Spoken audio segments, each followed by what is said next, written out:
കേരളത്തിലെ പൊതുവിദ്യാഭ്യാസ രംഗത്ത് ഏറ്റവും വലിയ ചർച്ചകൾക്ക് വഴിവെച്ച കേന്ദ്ര ആവിഷ്കൃത പദ്ധതിയായ PM ശ്രീ അഥവാ അതിൻ്റെ ഫുൾ ഫോമായ PM school of rising India സംസ്ഥാനത്തുണ്ടായ ഭരണമാറ്റത്തോടെ പുതിയൊരു രാഷ്ട്രീയ തലത്തിലേക്ക് മാറിയിരിക്കുകയാണ്. കേന്ദ്ര സർക്കാരിൻ്റെ വിവാദമായ ദേശീയ വിദ്യാഭ്യാസ നയം, അതായത് NEP 2020 എന്ന അതായത് നയങ്ങൾ വിദ്യാലയങ്ങളിൽ നടപ്പാക്കുന്നതിൻ്റെ ഭാഗമായി വിഭാവനം ചെയ്ത ഈ പദ്ധതിയെ ചൊല്ലി മുമ്പ് കടുത്ത രാഷ്ട്രീയ പോരാട്ടങ്ങളാണ് കേരളത്തിൽ നടന്നിട്ടുള്ളത്. കേന്ദ്ര വിദ്യാഭ്യാസ നയത്തിലൂടെ രാജ്യത്തെ പൊതുവിദ്യാഭ്യാസ രംഗത്ത് കാവ്യവൽക്കരണവും വർഗീയ അജണ്ടകളും അടിച്ചേൽപ്പിക്കാൻ കേന്ദ്രം ശ്രമിക്കുന്നു എന്നുള്ളതായിരുന്നു കേരളത്തിലെ പൊതുവായ രാഷ്ട്രീയ വിമർശനം. ഇതിൻ്റെ പേരിൽ മുമ്പ് UDF പ്രതിപക്ഷത്തിരുന്നപ്പോൾ ഈ പദ്ധതിക്കെതിരെ വലിയ രീതിയിലുള്ള പ്രതിഷേധങ്ങളും വിമർശനങ്ങളും ഉയർത്തുകയും ചെയ്തിരുന്നു. എന്നാൽ കേന്ദ്ര സർക്കാരിൻ്റെ കടുത്ത സാമ്പത്തിക സമ്മർദ്ദത്തെ തുടർന്നും സമഗ്ര ശിക്ഷ അഭിയാൻ വഴിയുള്ള കോടിക്കണക്കിന് രൂപയുടെ വിദ്യാഭ്യാസ ഫണ്ട് കേന്ദ്രം തടഞ്ഞുവച്ച പശ്ചാത്തലത്തിലും കഴിഞ്ഞ LDF സർക്കാർ നിബന്ധനകളോടെ PM ശ്രീ പദ്ധതിയുടെ പ്രാഥമിക ധാരണാപത്രത്തിൽ, അതായത് MOUവിൽ ഒപ്പുവയ്ക്കാൻ നിർബന്ധിതരാവുകയായിരുന്നു. എന്നാൽ കേരളത്തിൽ ഭരണമാറ്റം ഉണ്ടാവുകയും VD സതീശന്റെ നേതൃത്വത്തിലുള്ള പുതിയ സർക്കാർ അധികാരത്തിൽ വരികയും ചെയ്തതോടെ ഈ വിഷയത്തിലെ രാഷ്ട്രീയ നിലപാടുകളിൽ വലിയ മാറ്റവും ഉണ്ടായി. പ്രതിപക്ഷത്തായിരുന്നപ്പോൾ പദ്ധതിയെ കടുത്ത ഭാഷയിൽ എതിർത്ത UDF ഇപ്പോൾ ഭരണത്തിലെത്തിയപ്പോൾ PM ശ്രീ പദ്ധതിയുമായി ഔദ്യോഗികമായി മുന്നോട്ട് പോകുമെന്നാണ് മുഖ്യമന്ത്രി VD സതീശൻ വാർത്താ സമ്മേളനത്തിൽ പ്രഖ്യാപിച്ചിരിക്കുന്നത്. മുൻ LDF സർക്കാർ പദ്ധതിക്കായി കരാറിൽ ഒപ്പിടുകയും ആദ്യഘട്ട പണം കൈപ്പറ്റുകയും ചെയ്തതിനാലാണ് പദ്ധതി തുടരാൻ കേരളം ഇപ്പോൾ പ്രായോഗികമായി നിർബന്ധിതരായിരിക്കുന്നത് എന്നാണ് മുഖ്യമന്ത്രി ഇതിന് ന്യായീകരണമായി പറയുന്നത്. പ്രതിപക്ഷത്തിരിക്കെ ഉന്നയിച്ച വാദങ്ങളിൽ നിന്നുള്ള ഈ നിലപാട് മാറ്റം ചർച്ചയായതോടെ കേന്ദ്രത്തിൽ നിന്ന് ലഭിക്കാനുള്ള പണം കേരളത്തിൻ്റെ അവകാശപ്പെട്ട തുകയാണെന്നും അത് കേന്ദ്രത്തിൻ്റെ ഔദാര്യമല്ല, മറിച്ച് സംസ്ഥാനത്തിൻ്റെ ഭരണഘടനാപരമായ അവകാശമാണെന്നും മുഖ്യമന്ത്രി വ്യക്തമാക്കുകയും ചെയ്തു. സംസ്ഥാനം നേരിടുന്ന കടുത്ത സാമ്പത്തിക പ്രതിസന്ധിയും കേന്ദ്ര ഫണ്ടുകൾ പൂർണ്ണമായി നഷ്ടപ്പെടുത്തുന്നത് പൊതുവിദ്യാഭ്യാസ മേഖലയ്ക്ക് തിരിച്ചടിയാകുമെന്നുള്ള പ്രായോഗിക ചിന്തയുമാണ് സർക്കാരിനെ ഈ തീരുമാനത്തിലേക്ക് നയിച്ചിരിക്കുന്നത്. പദ്ധതിയുടെ ഭാഗമായി കേന്ദ്ര സർക്കാർ കേരളത്തിന് ആദ്യഘട്ടത്തിൽ 106 കോടി രൂപ അനുവദിച്ചിരുന്നതിൽ 99 കോടി രൂപ മുൻ LDF സർക്കാർ ഇതിനകം തന്നെ കൈപ്പറ്റിയിട്ടുമുണ്ട്. ഇതുകൂടാതെ സമഗ്ര ശിക്ഷാ അഭിയാൻ ഉൾപ്പെടെയുള്ള പൊതുവിദ്യാഭ്യാസ സംരക്ഷണ പദ്ധതികളുടെ ഭാഗമായി 1100 കോടി രൂപ കൂടി കേന്ദ്രത്തിൽ നിന്ന് കേരളത്തിന് ലഭിക്കാനുമുണ്ട്. കേന്ദ്ര വിഹിതം തടഞ്ഞുവെച്ച് സംസ്ഥാനത്തെ ശ്വാസം മുട്ടിക്കുന്ന കേന്ദ്ര സമീപനത്തിനെതിരെ ശക്തമായ നിലപാട് തുടരുമെന്ന് വ്യക്തമാക്കുമ്പോൾ അങ്ങനെ തന്നെ ഒരു വലിയ തുകകൾ വാങ്ങിച്ചെടുക്കാൻ പദ്ധതിയുമായി സഹകരിക്കുകയും നിവൃത്തിയുള്ളൂ എന്ന നിലപാടിലാണ് നിലവിലെ സർക്കാർ. അതേസമയം കേന്ദ്രത്തിൻ്റെ രാഷ്ട്രീയ അജണ്ടകളെ പ്രതിരോധിക്കാൻ പൊതുവിദ്യാഭ്യാസ വകുപ്പ് സെക്രട്ടറി വിദ്യാഭ്യാസ മന്ത്രിക്ക് സമർപ്പിച്ച ഒരു നിർണായക റിപ്പോർട്ടാണ് സർക്കാർ ഇപ്പോൾ ആയുധമാക്കുന്നത്. PM ശ്രീ നടപ്പിലാക്കിയാലും കേരളത്തിൻ്റെ വിദ്യാഭ്യാസ നയം മാറ്റേണ്ടി വരില്ല എന്നാണ് ഈ റിപ്പോർട്ടിൽ പറയുന്നത്. കേന്ദ്ര നിബന്ധനകളിൽ പാഠ്യപദ്ധതി നിർബന്ധമാക്കില്ല എന്നും NCERT പാഠപുസ്തകങ്ങൾ തന്നെ പഠിപ്പിക്കണമെന്ന് നിർബന്ധമില്ലെന്നും റിപ്പോർട്ടിൽ പരാമർശിക്കുന്നുണ്ട്. കേന്ദ്ര പുസ്തകങ്ങൾക്ക് പകരം കേരളത്തിന് തനതായ SCERT പാഠപുസ്തകങ്ങൾ പഠിപ്പിച്ചാലും പദ്ധതിയുടെ മാനദണ്ഡങ്ങൾ പാലിക്കാൻ സാധിക്കുമെന്നും ഇതുവഴി PM ശ്രീയിലെ കേന്ദ്ര നിബന്ധനകളെ സാങ്കേതികമായി മറികടക്കാമെന്നുമാണ് സർക്കാർ കണക്ക് കൂട്ടുന്നത്. പാഠ്യപദ്ധതിയും ഏതൊക്കെ സ്കൂളുകളിൽ ഇത് ഉൾപ്പെടുത്തണം എന്നതും സംസ്ഥാനം തന്നെ തീരുമാനിക്കും. കേരളത്തിന് അതിൻ്റെതായ സവിശേഷവും അതുപോലെ മതനിരപേക്ഷവുമായ വിദ്യാഭ്യാസ ശൈലിയുണ്ടെന്നും അത് യാതൊരുവിധ വിട്ടുവീഴ്ചയ്ക്കും ഉണ്ടാകില്ല എന്നും മുഖ്യമന്ത്രി കടുത്ത മുന്നറിയിപ്പ് നൽകുന്നുമുണ്ട്. കേന്ദ്ര പദ്ധതിയുടെ ഫണ്ട് വിനിയോഗിക്കുമ്പോഴും സംസ്ഥാനത്തിൻ്റെ തനത് വിദ്യാഭ്യാസ നയവും ജനാധിപത്യ മൂല്യങ്ങളും ഉയർത്തിപ്പിടിച്ചുകൊണ്ട് തന്നെയായിരിക്കും, അല്ലെങ്കിൽ അങ്ങനെ മാത്രമായിരിക്കും വിദ്യാലയങ്ങൾ നവീകരിക്കുകയെന്ന് സർക്കാർ വ്യക്തമാക്കുകയും ചെയ്യുന്നു. ഇതിനായി കരിക്കുലം തീരുമാനിക്കാനുള്ള അധികാരം സർക്കാരിന് നൽകണമെന്നും ഏതൊക്കെ സ്കൂളുകൾ വേണമെന്ന് തീരുമാനിക്കാൻ സ്വാതന്ത്ര്യം വേണമെന്നും അവകാശപ്പെട്ടുകൊണ്ട് കേന്ദ്രത്തിന് കത്തയക്കുകയും ചെയ്യും. ഇതിലെ ആശയപരമായ നിലപാടുകൾ കേന്ദ്രത്തെ അറിയിക്കാനാണ് പൊതുവിദ്യാഭ്യാസ മന്ത്രി N ശംസുദ്ദീൻ കൺവീനറായും മന്ത്രിമാരായ Roji M John, PC Vishwanath, M Liju എന്നിവർ അംഗങ്ങളായും ഒരു മന്ത്രിസഭ ഉപസമിതിയെയും സർക്കാർ നിയോഗിച്ചിട്ടുണ്ട്. കൂടാതെ എല്ലാ വകുപ്പിലും ജോയിന്റ് സെക്രട്ടറി പദവിയിൽ കുറയാത്ത ഫിനാൻഷ്യൽ അഡ്വൈസർമാരെ നിയമിക്കാനും തീരുമാനിച്ചിട്ടുണ്ട്. PM ശ്രീയിൽ കേന്ദ്രം ഇളവ് അനുവദിച്ചില്ല എങ്കിൽ എന്ത് ചെയ്യണമെന്ന് ഈ സമിതി കൂട്ടായി ആലോചിക്കും. പ്രതിപക്ഷത്തിരിക്കുമ്പോൾ ആശയപരമായി എതിർക്കുകയും ഭരണത്തിലെത്തുമ്പോൾ സാമ്പത്തികമായ യാഥാർത്ഥ്യങ്ങളും മുൻ സർക്കാർ ഒപ്പിട്ട കരാറുകളും മുൻനിർത്തി അതേ പദ്ധതികളോട് സഹകരിക്കേണ്ടി വരികയും ചെയ്യുന്ന കേരള രാഷ്ട്രീയത്തിലെ പ്രായോഗിക നയരൂപീകരണത്തിനാണ് PM ശ്രീ പദ്ധതിയിലൂടെ വീണ്ടും അടിവരയിടുന്നത് എന്നുള്ളതാണ് യാഥാർത്ഥ്യമായ കാര്യം. മറ്റൊന്ന്, ഇതിൽ VD സതീശൻ ഇന്ന് മാധ്യമങ്ങളോട് പറഞ്ഞത് എന്താണെന്ന് കൂടി നമുക്ക് കേൾക്കാം. മന്ത്രിസഭാ യോഗ തീരുമാനങ്ങൾ അനുസരിച്ച് PM ശ്രീ പദ്ധതിയെ സംബന്ധിച്ചുള്ള വിശദമായ ഒരു ചർച്ച ചെയ്തു.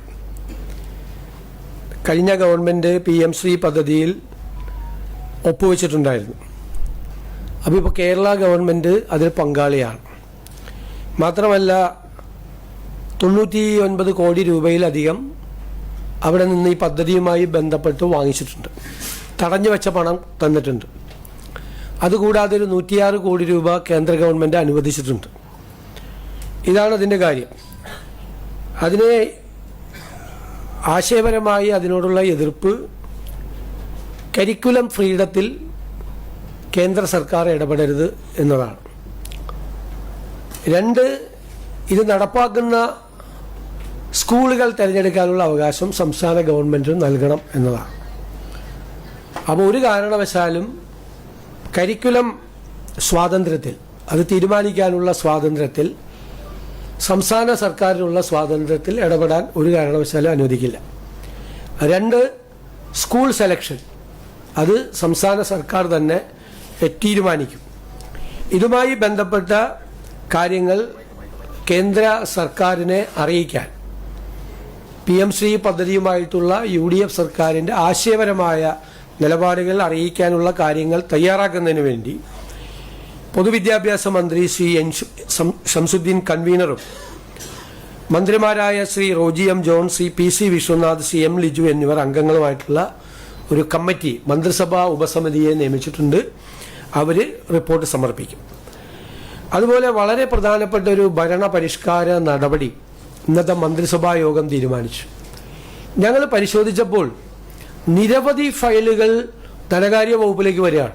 നിരവധി ഫയലുകൾ, ആവശ്യമില്ലാത്ത ഫയലുകൾ ധാരാളമായി വരികയാണ്. അതിൽ ഭൂരിഭാഗം ഫയലുകളും ധനപരമായ കോഡ് ഓഫ് കോണ്ടക്ട് അറിയാതെ വരുന്ന ഫയലുകളാണ് വിവിധ ഡിപ്പാർട്ട്മെന്റുകളിൽ. അത് പലതും തിരിച്ചയക്കേണ്ടി വരികയാണ്. ഇതെല്ലാം വ്യാപകമായ തരത്തിലുള്ള നമ്മുടെ നടപടിക്രമങ്ങൾ വൈകിപ്പിക്കുന്നതിന്, പദ്ധതികൾ വൈകുന്നതിന്, സർക്കാർ എടുക്കുന്ന തീരുമാനം നടപ്പിലാക്കുന്നതിനുള്ള തടസ്സങ്ങളെല്ലാം ഉണ്ടാകുകയാണ്.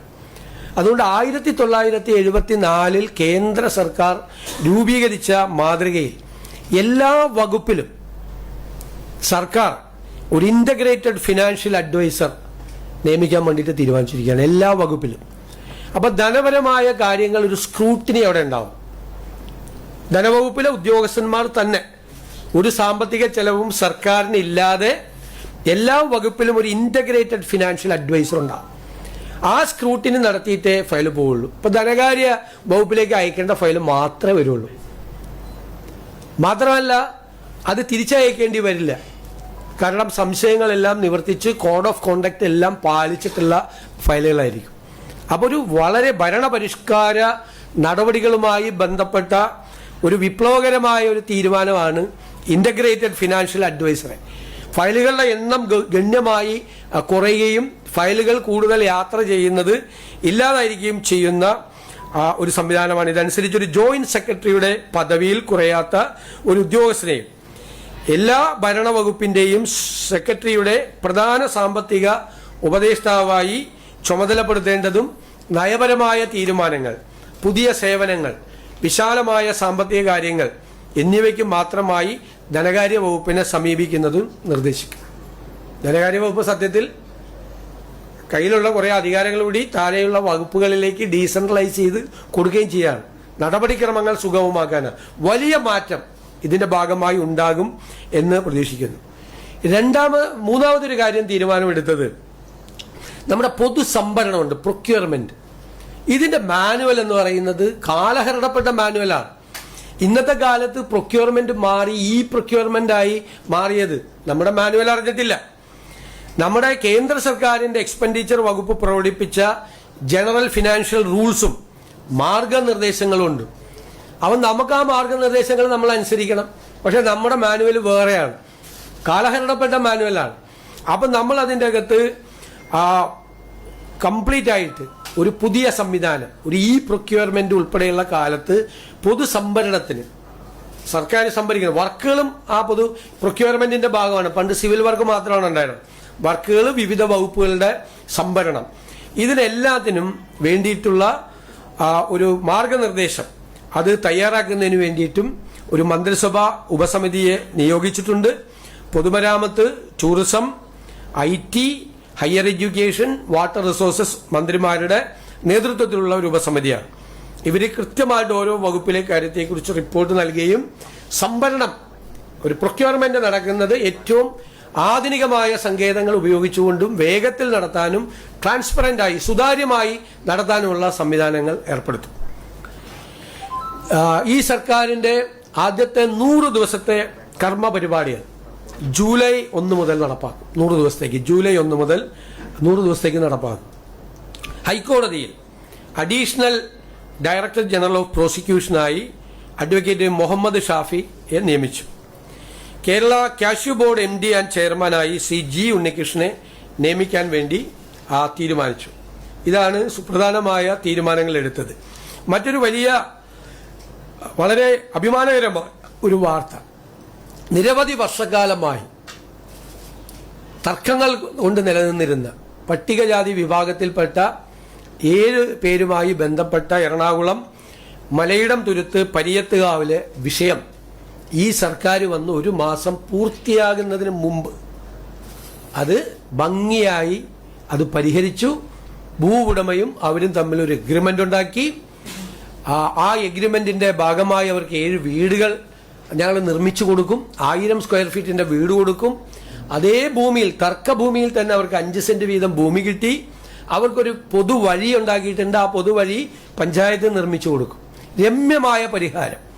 നിങ്ങൾക്കറിയാം, ഞങ്ങളുടെ സർക്കാർ വന്നതിന്റെ പിറ്റേ ദിവസമാണ് 15ാമത്തെ റിക്കവറി നടപടി നടന്നത്. കുറെ ആളുകളൊക്കെ അവിടെ പോയി സമരമൊക്കെ ചെയ്തു. 14 പ്രാവശ്യം ഈ റിക്കവറി നടപടി നടന്നിട്ട് ഒരു ചെറുവിരൽ പോലും ആരും അനക്കിയില്ല. ഞങ്ങളുടെ മുമ്പിൽ ആദ്യം ഈ കേസ് വന്നപ്പോൾ തന്നെ ഞങ്ങളത് കൈകാര്യം ചെയ്തു. AGയെ കോടതിയിൽ ഹാജരാക്കി. AGയോട് നിർദ്ദേശം കൊടുത്ത് 2 ആഴ്ചത്തെ സമയപരിധി കോടതിയിൽ നിന്ന് വാങ്ങിച്ച് 2 കൂട്ടരുമായി നിരന്തരമായി സംസാരിച്ച് അത് ഒത്തുതീർപ്പിൽ എത്തിച്ച് എഗ്രിമെന്റ് വെച്ച് ആ എഗ്രിമെന്റ് കോടതിയെ അറിയിക്കാൻ തീരുമാനിച്ചിട്ടുണ്ട്. സമയബന്ധിതമായി ആ പ്രശ്നത്തിന് പരിഹാരം ഉണ്ടാക്കും. ഈ കാര്യത്തിന് നേതൃത്വം കൊടുത്ത ഉന്നത വിദ്യാഭ്യാസ മന്ത്രി ശ്രീ റോജി എം ജോണിനെയും കുന്നത്തുനാട് MLA ശ്രീ VP സജീന്ദ്രനെയും ഞാൻ പ്രത്യേകമായി ഈ അവസരത്തിൽ അഭിനന്ദിക്കുക കൂടി ചെയ്യുന്നു.